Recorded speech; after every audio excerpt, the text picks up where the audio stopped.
നിങ്ങളുടെ favourite shows ഇനി ഒരിക്കലും മിസ്സാവില്ല. ഇപ്പോൾ C5 കാണും നിങ്ങളുടെ ഫേവറേറ്റ് ഷോസ് തികച്ചും സൗജന്യമായി. അമ്മേ അമ്മേ അച്ഛന്റെ ഫോട്ടോ കിട്ടിയിട്ടുണ്ട്. അമ്മ അച്ഛന്റെ കുട്ടിക്കാലത്തെ ഫോട്ടോ കണ്ടിട്ടുണ്ടോ?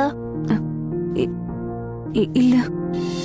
നമ്മളെ പോലുള്ളവർക്ക് ആത്മാർത്ഥമായിട്ട് ആഗ്രഹിക്കാവുന്ന എല്ലാ വഴികളും തുറന്നു തരും. ഒടുവിൽ ഇതുപോലൊരു സ്വപ്നമായി കാണാവുന്ന രീതിയിലേക്ക് അത് മാറും. വീട്ടിൽ നിന്ന് നല്ല സ്ട്രോങ് ആയിട്ടുള്ള എതിർപ്പ് വന്നിട്ടുണ്ടാവും. മകനെ വിട്ടുകൊടുക്കാൻ ഒരിക്കലും തയ്യാറാവാത്ത ഒരമ്മയുടെ അടുത്ത് നിന്ന് വേണം വിഷ്ണുവേട്ടന് വരാൻ. ആരൊക്കെ സപ്പോർട്ട് ചെയ്താലും ഈ ഒരു കാര്യത്തിന് സത്യമ്മ സപ്പോർട്ട് ചെയ്യില്ലെന്ന് എനിക്കറിയായിരുന്നു. പിന്നെ വിഷ്ണുവേട്ടന്റെ ആഗ്രഹം, ഉറപ്പ്, അതിന് വെറുതെ തടസ്സം നിൽക്കണ്ടല്ലോ എന്ന് കരുതി മനഃപൂർവ്വം ഒന്നും പറയാതിരുന്നതാ. ഈ നിമിഷം വരെ ഇത് യാഥാർത്ഥ്യാവുമെന്നുള്ള ഒരു ഉറപ്പും എനിക്കില്ല. പിന്നെ ഈ വേഷം കെട്ടിയിരുന്നത്, ജീവിതത്തിൽ എന്തെല്ലാം വേഷങ്ങൾ കെട്ടി ആടുന്നു, അതിലൊരു വേഷം ഇങ്ങനെയും ആടിയെന്ന് വിചാരിക്കാം. അത്രയുള്ളൂ ഇതൊക്കെ. നിനക്ക് ഇതിലെല്ലാം എങ്ങനെ ആശ്വാസം കണ്ടെത്താൻ കഴിയുന്നു മോളെ? അക്കാര്യത്തില് നമ്മൾ അമ്മയ്ക്കും മക്കൾക്കുവേ ഈശ്വരൻ കനിഞ്ഞു നൽകിയ ഒരു കഴിവുണ്ട്, അതിജീവനം. അത് ഏറ്റവും കൂടുതൽ ഉപയോഗിക്കുന്നതും നമ്മൾ അമ്മയും മക്കളും തന്നെയാ. അതുകൊണ്ട് തല പോകാത്ത എന്ത് കാര്യവും തല ഉയർത്തിപ്പിടിച്ച് തന്നെ നമ്മൾ നേരിടും. എന്റെ IAS പഠനത്തിലും എനിക്കിത് ഉപകാരപ്പെട്ടിട്ടുണ്ട്. അപ്പൊ വിഷ്ണു ഇപ്പൊ വന്നില്ലെങ്കിലും ഒന്നും സംഭവിക്കില്ല. അതിന്റെ പേരിൽ കണ്ണീര് പൊഴിക്കാനോ ആരെങ്കിലും കുറ്റപ്പെടുത്താനോ ഒന്നിനും ഞാൻ നിൽക്കില്ല. പോകാൻ തയ്യാറായി നിന്ന വേഷം അതങ്ങ് ഊരി മാറ്റിയിട്ടിട്ട് പഴയ ജീവിതമായിട്ട് അങ്ങ് പൊരുത്തപ്പെടും. എന്നാലും ഞാൻ പഠിക്കില്ല കേട്ടോ.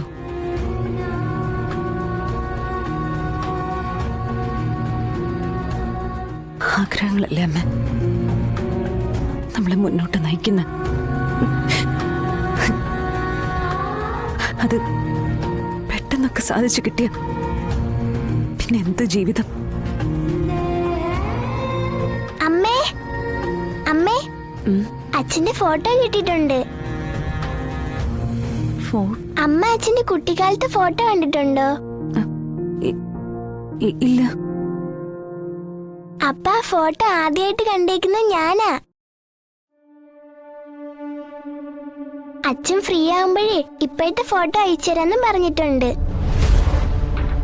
എവിടെ ഫോട്ടോ? ശാരദാമ്മ നോക്കട്ടെ. ഇപ്പൊ അങ്ങനെ കാണണ്ട. ഇത്രയും നാൾ ഞാൻ ചോദിച്ചപ്പോ കാണിച്ചു തന്നില്ലല്ലോ. ചുമ്മാതാ ശാലിനി, നമ്മളെ പറ്റിക്കാൻ വേണ്ടി ഇവളോരോന്ന് പറയുന്നത്. ഓ പിന്നെ എന്താ അമ്മ നമ്മള് പുതിയ വീട്ടിലേക്ക് പോവാത്തത്? നേരത്തെ വിളിച്ചെണീപ്പിച്ചിട്ട് ദേ ഇപ്പൊ എനിക്ക് ഉറക്കം വരുന്നുണ്ട് കേട്ടോ. എന്നാ പിന്നെ മോള് പോയി ഉറങ്ങിക്കോ. പോവാൻ നേരം ആവുമ്പോ ശാരദാമ്മ വിളിക്കാം. പൊയ്ക്കോ. എടി, എന്താ ഈ കേൾക്കുന്നത്? ഇനി ആരെങ്കിലും കൊച്ചിനെ കളിപ്പിക്കുന്നതാണോ? അല്ലാതെ ഇങ്ങനെ ഇപ്പൊ ആരാ അച്ഛനെന്നും പറഞ്ഞ് വിളിക്കാൻ? അതാരാണെന്ന് അറിയണോ അമ്മേ? എന്താ ഇതിന്റെ പിന്നിലെ ഉദ്ദേശം അറിയണം. ഞാനിപ്പോ എന്തായാലും ഈ കാത്തിരിപ്പ് അവസാനിപ്പിക്കാം. പാവം ഏതോ ലോക്കിപ്പെട്ടിരിക്കുക. എന്നോട് പറയാനുള്ള മടി കൊണ്ടായിരിക്കും ഫോൺ പോലും ചെയ്യാത്ത.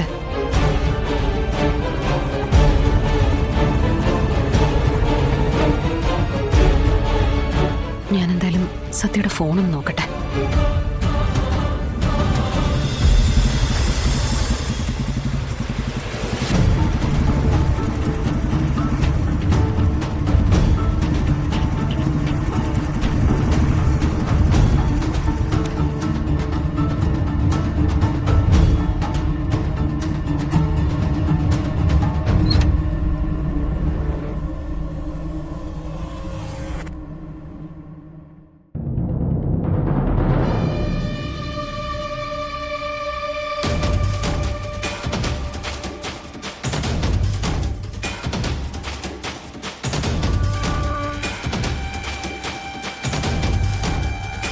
ശാലിനി രാവിലെ മുതൽ കാത്തിരിക്കാൻ മോനെ.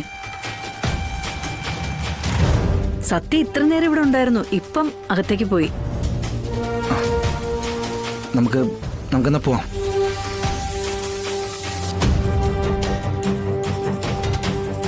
അല്ല മോനെ, ബൈക്കിലാവുമ്പോ ബാഗുകളൊക്കെ ആ അതൊക്കെ നമുക്ക് പിന്നീട് വേറൊരു വണ്ടി വിളിച്ച് കൊണ്ടുപോവാം. എന്നാ പിന്നെ സത്യ വിളിക്കേ, വഹിക്കണ്ട. വിഷ്ണുട്ടാ, ആ എന്ത് മുഖം എന്താ വാടിയിരിക്കുന്നെ? വീട്ടില് ഇതിനെപ്പറ്റി വഴക്കെന്തെങ്കിലും ഉണ്ടായോ? അതൊന്നും കുഴപ്പമില്ല.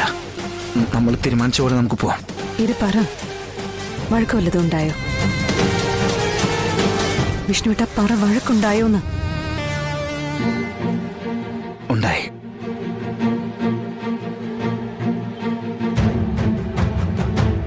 ഞാൻ തനിക്കൊപ്പം വാടക വീടെടുത്ത് താമസിക്കാൻ തീരുമാനിച്ച അമ്മ അറിഞ്ഞു.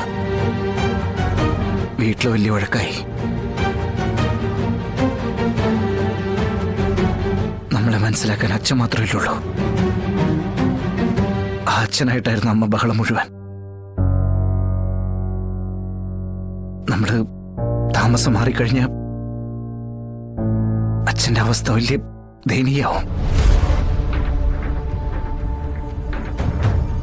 അമ്മയുടെ വാശി എനിക്കറിയാലോ. എന്നോടും തന്നോടുള്ള വാശി മുഴുവൻ അച്ഛനോട് തീർക്കും. വിഷ്ണുട്ടൻ വീട് മാറി താമസിക്കാന്നൊക്കെ പറഞ്ഞപ്പോ മനസ്സുകൊണ്ട് ഒരു ഇഷ്ടമൊക്കെ തോന്നിയെങ്കിലും ഞാൻ സമ്മതിച്ചത് സത്യക്ക് വേണ്ടിയാ. സത്യാമ്മയുടെ എതിർപ്പുണ്ടാവുമെന്ന് എനിക്ക് അറിയാവുന്നതായിരുന്നു. പക്ഷെ അതിത്രത്തോളം എത്തുമെന്ന് ഓർത്തില്ല. ഞാൻ അവിടുന്ന് ഇറങ്ങിയപ്പോ തന്നെ അച്ഛനോടുള്ള പെരുമാറ്റം ഞാൻ കണ്ടതാ. എന്നോട് തന്നോട് കാണിക്കാൻ പറ്റാത്തതൊക്കെ അവര് അച്ഛനോട് തീർക്കും. നമുക്ക് വേണ്ടി അച്ഛനവിടെ ബലിയാടാവെന്ന് ഓർക്കുമ്പോ വല്ലാത്തൊരു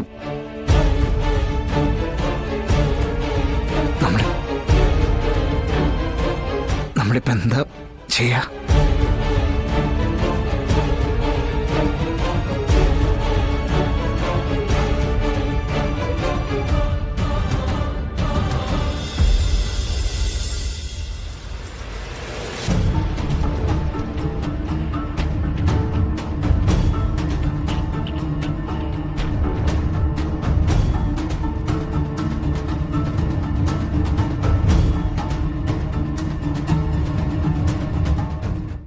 ഡൗൺലോഡ് ചെയ്യൂ C5 ആപ്പ്. കാണൂ എല്ലാ എപ്പിസോഡുകളും സൗജന്യമായി.